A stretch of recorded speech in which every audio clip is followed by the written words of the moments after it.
Olá, Roger Bife aqui. Boas-vindas ao meu canal e ao curso de UI Design com Figma. Hoje, na aula 10, vamos falar sobre psicologia das formas.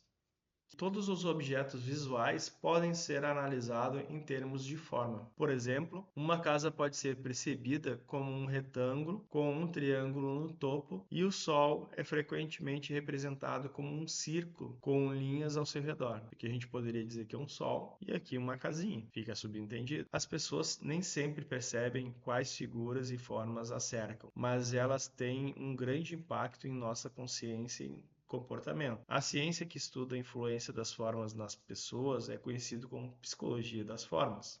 E o significado das formas no design. Na natureza, tudo é forma. Elas estão no nosso subconsciente, invocam sensações quando vistas, elas fazem parte das construções, das composições, das imagens que formamos na nossa mente, devido ao repertório que adquirimos com as situações vivenciadas ao longo da vida. A geometria é a linguagem do homem. Ele descobriu o ritmo, os ritmos aparentes aos olhos e aos espaços em suas relações mútuas. Esses ritmos e espaços são as verdadeiras essências das atividades humanas. Elas ressoam no homem por uma inevitabilidade orgânica, a mesma inevitabilidade que ocasiona o traçado da seção áurea pelos jovens velhos, selvagens e instruídos. Le Corbusier, essa citação é dele, no livro Por uma Nova Arquitetura, de 1931. E aqui tem, né, um exemplo de uma construção, de uma estrutura arquitetônica na França, né, uma vista exterior ali.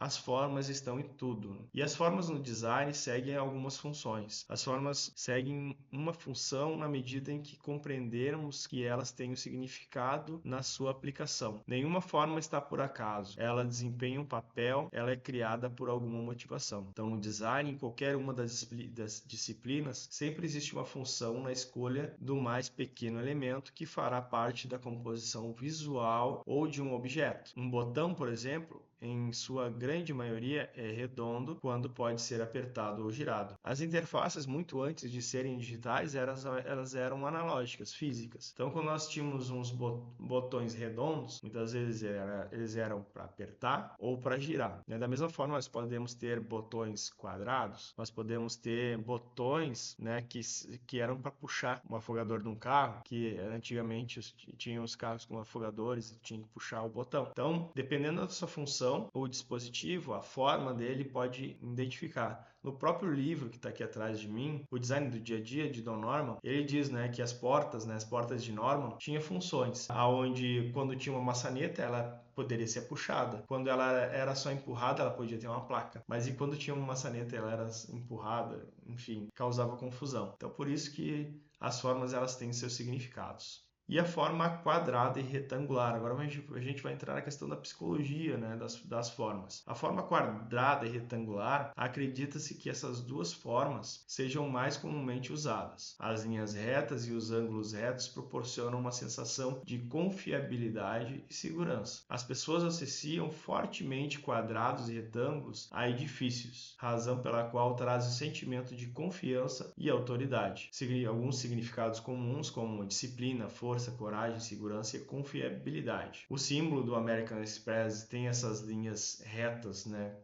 Forma triangular. Triângulo é uma forma energética e dinâmica que está sempre associada a movimento e direção. As linhas são proporcionadas nessa forma para que os nossos olhos se movam automaticamente para o topo de um triângulo ou na direção em que está posicionado. Os triângulos podem ter significados diferentes. Um triângulo vertical traz sentimentos de estabilidade e equilíbrio, mas o invertido, cabeça para baixo, parece arriscado e pronto para cair, dando às pessoas uma sensação de tensão. Significados comuns: excitação, risco, perigo, equilíbrio e estabilidade. Forma de círculos, ovais e elipses. O primeiro e mais importante significado dessa forma é a eternidade. uma vez que não tem começo nem fim. Então, um círculo ele não tem começo nem fim. Quando a gente tem uma reta, né, de um lado do quadrado, ela tem um início, um canto, e o fim no outro. O círculo não, ele não tem começo nem fim. O círculo tem uma longa associação com o Sol, a Terra, também com os outros objetos cósmicos, enquanto a elipse é semelhante a todo o universo, e por isso que as formas redondas podem dar uma sensação de magia e mistério. Além disso, ao contrário das formas anteriores, os círculos não possuem ângulos, o que torna mais suaves e agradáveis. Significados comuns são eternidade, fêmea, universo, magia e mistério. Forma espiral. As formas espirais podem ser frequentemente vistas na natureza, por exemplo, em concha e algumas flores, razão pela qual são frequentemente associadas ao círculo de vida e crescimento. Além disso, em algumas culturas, as espirais podem representar conhecimento ou informação. Na sociedade moderna, elas são vistas como um sinal de criatividade e de mente renovada. Alguns significados são crescimento, criatividade, calma e inteligência.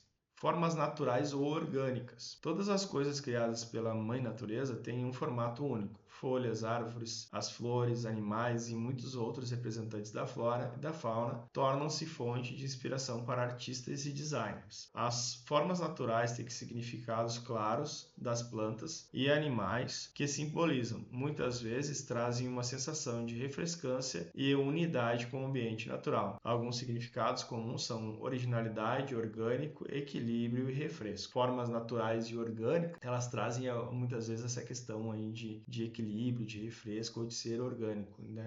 No caso do exemplo aqui, o logo da Dove. Formas abstratas geralmente são símbolos visuais de ideias abstratas ou versões simplificadas de formas naturais. Aqui o exemplo é o logo do Spotify. Me parece que eles queriam representar como se fossem ondas sonoras. São isso, mas é abstrato. Vai depender do que a pessoa que criou está me passando isso, né? E cada um vai ter seu entendimento sobre. Pode ser, sei lá, um microfone daqueles antigos com riscos. É muito difícil de saber, a não ser que a gente vai pesquisar lá qual o intuito do Spotify ter criado esse logo. Algumas das formas abstratas podem ser muito difíceis de reconhecer, porque são estilizadas e apenas pequenos detalhes dão uma ideia do que são. Uma forma abstrata geralmente tem significados diretos e figurativos, e frequentemente usados em design gráfico, especialmente para logotipos e ícones. As formas abstratas são uma forma eficaz de transferir uma mensagem rapidamente sem texto. A dualidade do significado e a singularidade única é uma marca registrada, né? Vocês já ouviram falar do efeito Boba-Kick? Esse efeito vem da sinestesia. A sinestesia ajuda a explicar por que a maioria das pessoas nomeia essas figuras do mesmo jeito. A gente olha essas figuras ao lado, né, e diga qual se chama Boba e qual se chama Kick. Nós temos uma aqui que é a Boba e a Kiki. Pode ser essa, enfim. Assim como quase todas as pessoas que ouvem essa pergunta, você provavelmente parece saber instintivamente que a resposta à pontiaguda é Kiki e a curvilínea Boba. Não se trata de um truque, nem de uma mera curiosidade, mas de um fenômeno que parece se manifestar em diferentes culturas, mesmo aquelas sem escrita, e entre pessoas de todas as idades. Isso se chama sinestesia. Tudo começou em Tenerife, uma ilha da Espanha, quando o psicólogo alemão Wolfgang Kohler começou a fazer experimentos apresentando às pessoas duas formas, uma com pontas e outra com curvas, e pedindo que elas nomeassem como taquete ou baluba. A maioria disse que a figura pontiaguda era taquete e a curvilínea como baluba. O resultado desse trabalho foi publicado em 1929. Não chamou muita atenção e nem foi levado a sério pela comunidade científica, permanecendo como uma mera curiosidade até 2001, quando dois pesquisadores americanos publicaram pesquisas sobre algo conhecido como sinestesia. Sinestesia é poder, a gente pode dizer, da gente correlacionar uma questão visual com uma questão fonética. Parece muito mais com Kiki, a pontiaguda, pela questão fonética, e Boba, uma questão mais arredondada. Na próxima aula, então, aula 11 já, e a gente está quase chegando na parte prática, não perca. A gente vai falar agora para uma parte super importante que é Gestalt. Não deixe de curtir, clicar no sininho, seguir o canal e deixar o seu comentário sobre as impressões dessa aula e o que mais você possa nos acrescentar. Um abraço, até a próxima.